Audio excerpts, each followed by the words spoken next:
नमस्कार जी। एक सवाल है आपसे,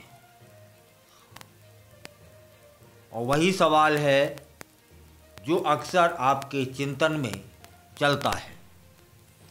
सवाल ये है कि प्रधानमंत्री नरेंद्र मोदी जी के बाद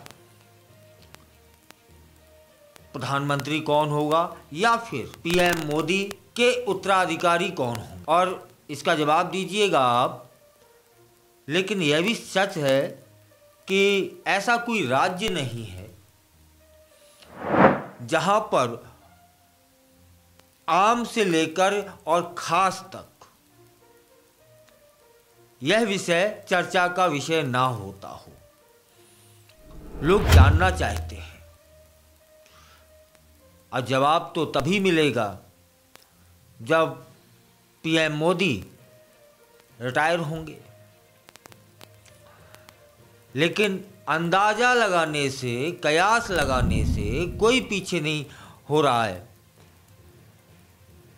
अक्सर यह चर्चा होती है पीएम मोदी के बाद कौन। जनता किस भाजपा नेता को अपना प्रधानमंत्री देखना चाहती है, या फिर जनता किस व्यक्तित्व को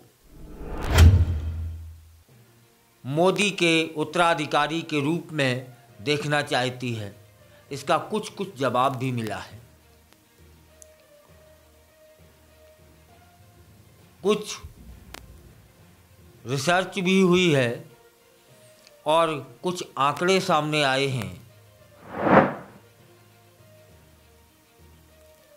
कुछ सर्वे भी हुए हैं।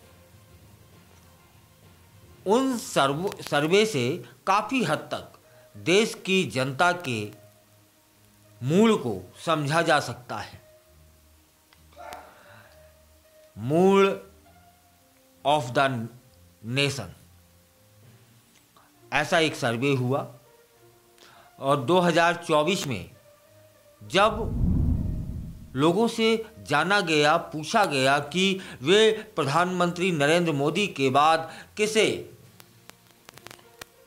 अपना प्रधानमंत्री देखना चाहेंगे, या फिर वे किस व्यक्तित्व को प्रधानमंत्री मोदी का उत्तराधिकारी समझते हैं, तब फिर 29% लोगों ने कहा कि गृह मंत्री अमित शाह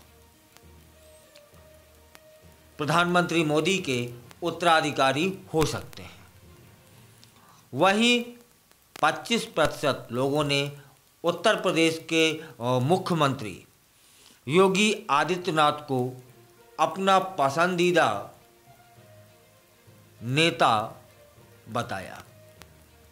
और इसी मामले में तीसरे नंबर पे आते हैं नितिन गडकरी, जो कि सड़क परिवहन मंत्री हैं, और इनको 16% लोगों ने वोट दिया है। अब यह बात तो हो गई 2024 के सर्वे की, और 2025 में कड़ी टक्कर देखने को मिल रही है, जबकि 2025 की अभी शुरुआत है।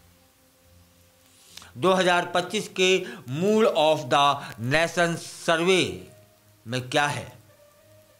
सर्वे में योगी आदित्यनाथ को 2024 के मुकाबले बढ़त मिली है।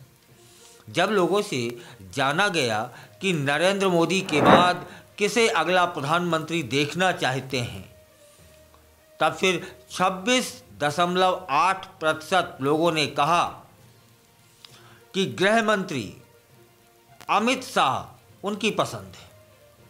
वहीं 25.3% लोगों ने कहा कि उत्तर प्रदेश के मुख्यमंत्री योगी आदित्यनाथ पीएम मोदी के उत्तराधिकारी होंगे।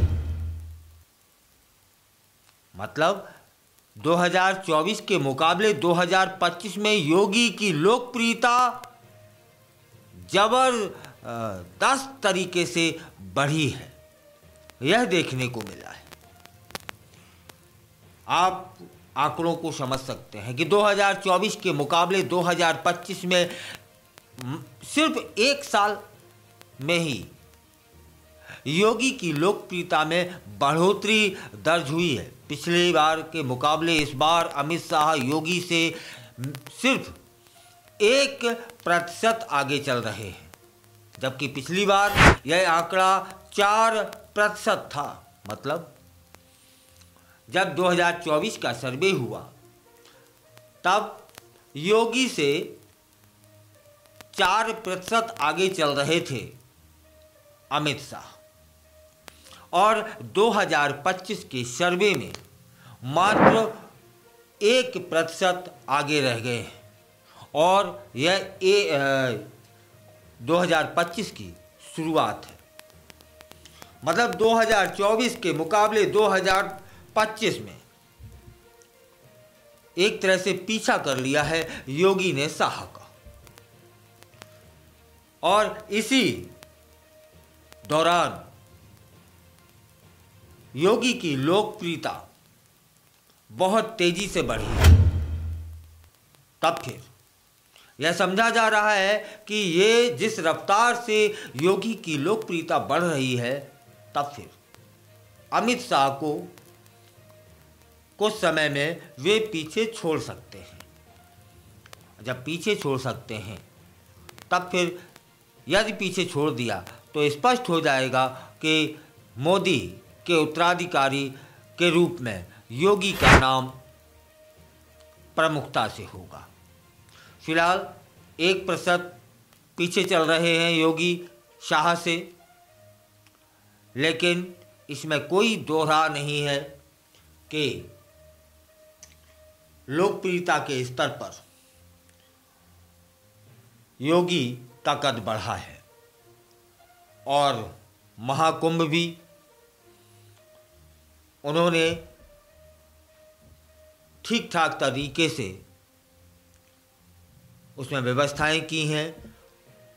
दावा जो किया जा रहा है कि 44 करोड़ श्रद्धालुओं ने उसमें डुबकी लगाई, तब फिर निश्चित रूप में उनकी लोकप्रियता में इजाफा ही होगा। अब तो ऐसा यदि सर्वे के आंकड़ों को ठीक सा मान लिया जाए तो शाह और योगी में जो लोकप्रियता का अंतर रह गया है वह मात्र 1% रह गया है, जो कि 2024 में 4% था। तब फिर महाकुंभ, अयोध्या की भीड़, साधु संतों का आशीर्वाद लोकप्रियता में इजाफा करेगा। यदि ये लोकप्रियता बढ़ने की स्पीड इसी तरह रही,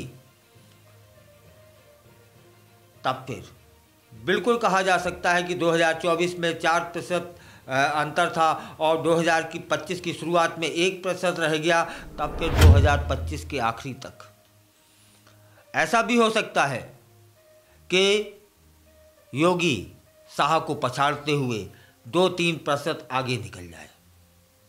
तब क्या? यदि ऐसा हो गया तब क्या? मोदी के उत्तराधिकारी के रूप में योगी सबसे पहले व्यक्ति होंगे? आप जवाब दीजिएगा। आप क्या सोचते हैं कि मोदी के बाद